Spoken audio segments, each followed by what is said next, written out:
So ఇక్కడ ఈ రోజు కోర్టులో వచ్చినటువంటిది కూడా కొంతమంది తప్పుడు ప్రచారం చేస్తున్నారు సోషల్ మీడియాలో.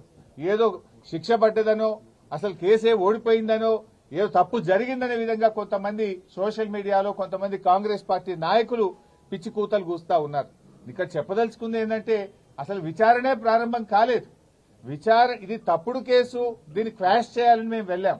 ఇక న్యాయస్థానం విచారణ జరగాలి అని అన్నదే తప్ప ఇక్కడ తప్పు జరిగిందనో అవినీతి జరిగిందనో శిక్ష వేసిందో అనే ప్రశ్నే లేదు ఇక్కడ. కానీ కొంతమంది ఏంటంటే ఏదో తప్పుడుగా సోషల్ మీడియాలో ప్రచారం చేస్తూ ఒక గోబల్స్ ను ఒక తప్పుడు వార్తల్ని ప్రచారం చేసే ప్రయత్నం చేస్తున్నారు. అటువంటి వాళ్ళు అది మానుకుంటే మంచిదని కూడా మేము వారికి హితవు పలుకుతా ఉన్నాం.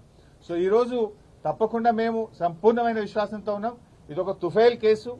మా ఆర్ఎస్ ప్రవీణ్ చెప్పినట్టు ఇది 100% తుఫైల్ కేసు. ఫైనల్ గా ఇందులో ఎలాంటిది కూడా బయటకు వచ్చేది లేదు. అసలు ₹1 రాష్ట్ర ప్రభుత్వ ఖజానా నుంచే పోయింది లేదు. రాష్ట్రానికి ఆదాయం వచ్చింది తప్ప రాష్ట్రానికి జరిగిన నష్టమేం లేదు.